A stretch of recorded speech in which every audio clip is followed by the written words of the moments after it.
Did you ever dislike a non-human character from the moment they were introduced in the story, but then their human form was revealed and they turned out to be freaking gorgeous that you just didn't know what to do with all the hatreds you had for them? And then you played their story quest and realized that they were not the annoying character you initially thought they were. In fact, they were so damn wholesome, and you just knew right there and then that you must throw away the hatred and fully embrace the fact that you like this character. Well, that was my experience with Cloud Retainer, and this video is an excuse for me to talk about the latest object of my hyperfixation, the new resident of Liyue Harbor, the bird mom herself, the one and only Cloud Retainer.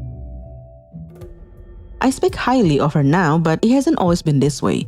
In fact, until before her human form was revealed, I hated her gut, and it all started because of her arrogant remarks about Ningguang's Jade Chamber. She called it a tedious and mundane work in comparison to even the most trivial of her mechanical accomplishments.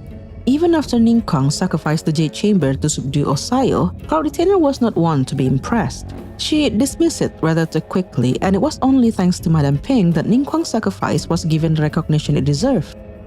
And I think it's because Cloud Retainer is an adeptus. As she said before, building something as grand as the Jade Chamber would be but a tedious and mundane work. It would be too easy for her that she just couldn't comprehend the magnitude of what Ningguang had accomplished and what she had sacrificed. So that was it. That was why I disliked her. She was a proud adepti, and for some reasons, she hated Ningguang's gut. Combined with the fact that I liked Ningguang, it wasn't looking good from then on. The next time Cloud Retainer came to Liyue Harbor was when Ningguang decided to rebuild the Jade Chamber. She sensed danger befalling Li Jue, and since now it was the era of humans, she decided to take the front row seat to see how Ningguang would overcome the crisis. Would she succeed? Would she not? When I tell you, Cloud Retainer is really obsessed with Ningguang, I swear to God. But then Shenhe revealed that she herself was in Liyue Harbor because Cloud Retainer sent her to deliver some adepti sigils to Ningguang, the very same ones needed to rebuild the Jade Chamber. It's interesting that Cloud Retainer would do that because adepti sigils weren't just stuff that could be acquired easily. Shenhe was able to make one because she'd trained with Cloud Retainer for years. So Cloud Retainer would take the front row seat to see Ningguang fail, should it ever come to that, but she would also make sure that Ningguang failing wouldn't be because she lacked the material. Should Ningguang fail, it must be at her full power. Does that make sense?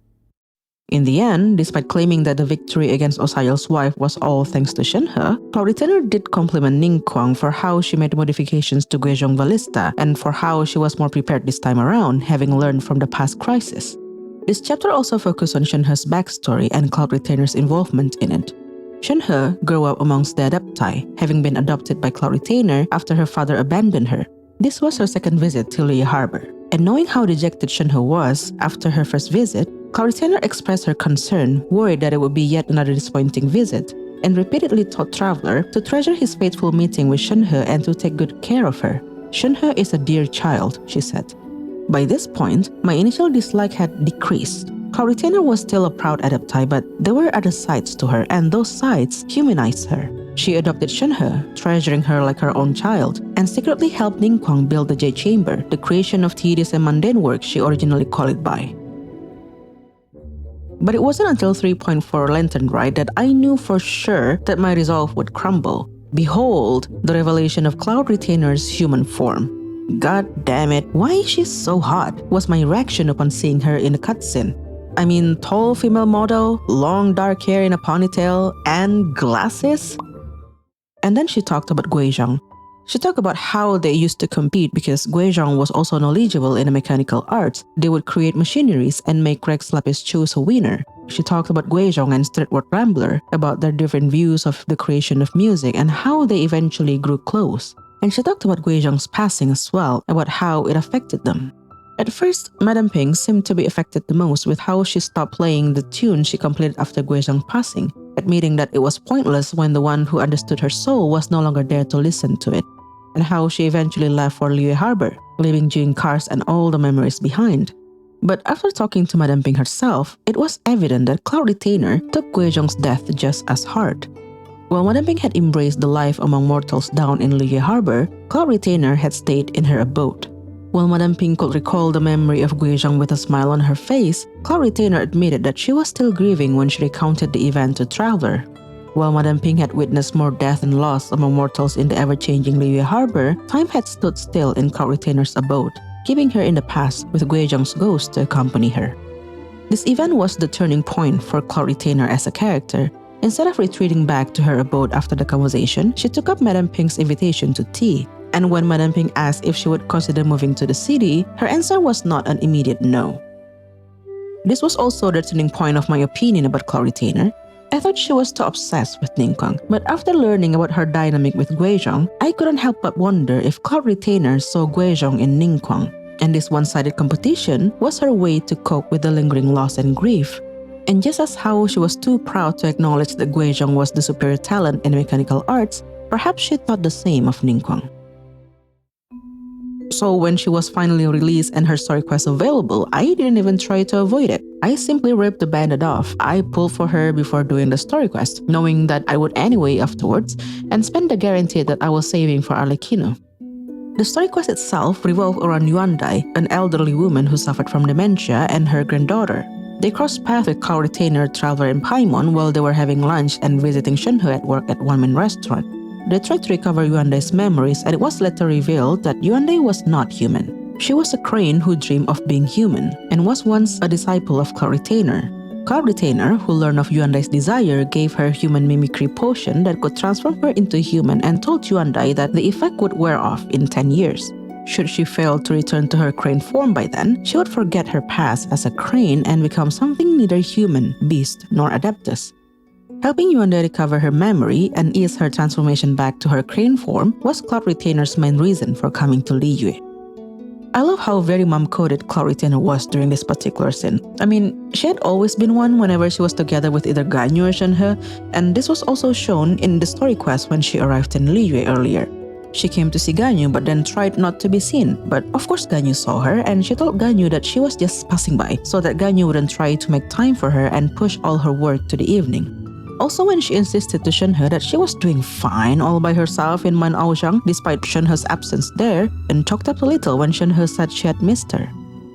And the mom-coded persona reached its peak during her conversation with Yuandai. She said she was not angry at Yuandai for not listening to her and continuing to live as a human past the 10-year limit. She said it was not a mistake. Yuandai simply made a choice. It was time for Yuandai to leave the nest, and as her elder, Cloud Retainer believed it was her duty to let Yuandai fly free, and to make sure that should her wings ever grow weary, Yuandai always had a place to return to. She would always have a home in Cloud Retainer's abode. She knew Yuandai avoided her because she thought it was a mistake to continue living as a human past the limit. So Cloud Retainer quietly helped her from the shadows, just like she did when she sent Shenhe to deliver Adepti sigils for Ningguang. She used her own blood to create a form of medicine that would suppress the worst effect of Yuandai's illness. She even delivered it herself under a disguise, and look at her silly little disguise, man. I can't.